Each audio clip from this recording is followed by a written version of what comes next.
सवाल भी आप तक पहुंचे, ताज़ा तरीन सूरत हाल आपके सामने रखी जाए। शुमाली भारत के अंदर मानसून का असर थोड़ा देर से ही लेकिन दुरुस्त आया। कुछ एक हिस्सों में गर्मी से जहां राहत तो मिली है, लेकिन कुछ इलाकों से अच्छी खबरें नहीं है। मुल्क के मुख्तलिफ रियासतों में जहां सैलाबी सूरत हाल है, लेकिन जम्मू कश्मीर पर नजर दौड़ाएं तो गुज़श्ता 24 घंटों में हल्की बारिशें कुछ एक इलाकों में हुई है। बिलखुसूस वादी कश्मीर के अंदर जो एक तवील मुद्दत से ड्राई स्पेल चल रहा था, खुश्क साली थी, किसान परेशान थे, बाग मालिकान बेबस नजर आ रहे थे, शहरी परेशान थे, रोजगार मुतासिर हुआ था। और इस बीच श्रीनगर, गुलमर्ग, पहलगाम, सोनमर्ग समेत मुतद्दिद सयाहती मकामात और मैदानी इलाकों में भी हल्की बारिशें कल तकरीबन 2.5 से 3 घंटों तक हुई हैं। और बाद दोपहर जो बारिशों का सिलसिला शुरू हुआ था, अभी तक की मौसूला इतलात के मुताबिक रात देर गए तक वक्फे से बारिशों का ये सिलसिला सयाहती मकामात हों या वो मकामात जो मैदानी इलाके कहलाते हैं वहां पर भी जारी रहा। इस बीच सिर्फ जम्मू कश्मीर की बात नहीं, जब आप लद्दाख को देखते हैं यहां पर भी टेम्परेचर 35 और 40 को टच कर रहा था, जिसका मतलब ये था कि काम बुरी तरीके से मुतासिर हो रहा था।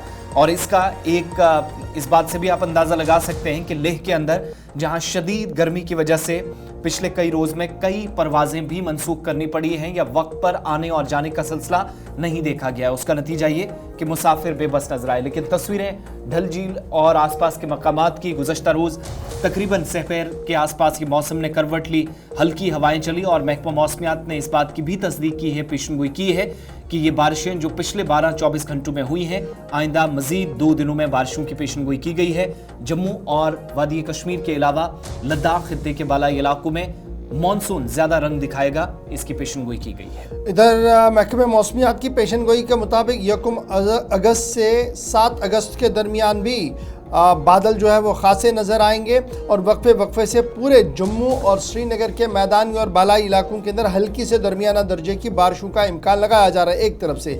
वहीं दूसरी तरफ से महकमे मौसमियात का मानना है कि पहाड़ी इलाकों के अंदर बहुत ज़्यादा बारिशों का भी इम्कान है कुछ मकामात पर, जिसकी वजह से सैलाबी सूरत हाल भी कुछ इलाकों के अंदर पैदा हो सकती है, बादल फट सकते हैं, जिसकी वजह से सूरत हाल कुछ दूसरी देखने को मिल सकती है। और श्रीनगर, जम्मू कौमी शहरा समेत मुतद्दिद मकामात पर लैंड स्लाइडिंग जिन इलाकों के अंदर होती है, मड स्लाइडिंग जहाँ पर होती है, वहाँ पर इसका खदशा जो है वो सबसे ज़्यादा रहेगा 1 अगस्त ता 7 अगस्त के दरमियान। इसलिए ये एडवाइजरी भी जारी कर दी गई। इस बीच जम्मू सूबे के लिए भी राहत भरी खबर ये होगी कि बारिशें 1 अगस्त से दोबारा देखने को मिलेंगी। कल गुलमर्ग के अंदर 30.8 मिलीमीटर बारिश रिकॉर्ड की गई है।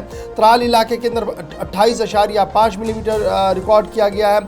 और इसी तरीके से अमरनाथ यात्रा और अमरनाथ गुफा के आसपास भी 7.5 मिलीमीटर बारिशें रिकॉर्ड की गई है। चंदनवारी के पास 12.5 मिलीमीटर रिकॉर्ड किया गया है। तो कुल मिलाकर अभी भी डेफिसिट है, कमी है बारिशों के अंदर। और मुसलसल जो दुआएं हो रही थी उसमें तो थोड़ा सा रंग लाया। दुआओं ने हल्की बारिशें ज़रूर हुई है और जो तपिश गर्मी की थी वो थोड़ी सी ज़रूर ख़त्म हुई है, लेकिन अभी भी बुनियादी सवाल एग्रीकल्चर का है, हॉर्टिकल्चर का है। और एग्रीकल्चर और हॉर्टिकल्चर बुरी तरह से मुतासिर हुआ है सूबा कश्मीर के अंदर, सूबा जम्मू के अंदर, जिसकी वजह से बुनियादी सतह पर कीमतों में इजाफा भी अब सब्जियों और दीगर चीज़ों में देखने को मिल रहा है। वहीं पर लद्दाख की जब आप बात करते हैं, आसिफ ने आपको पहले ही बता दिया कि लद्दाख के लेह इलाके के अंदर भी तपिश बहुत ज़्यादा है, जिसकी वजह से सयाहों का रुख आहिस्ता आहिस्ता करके लेह की ओर कम हो रहा है। और उसकी वजह से एयरलाइंस ने भी वहाँ की पड़ाव को कम करने का फैसला ले लिया है। ये था मौसम का मिजाज। 7 तारीख तक उम्मीद है कि हल्की से दरमियाना दर्जे की बारिशों का इम्कान है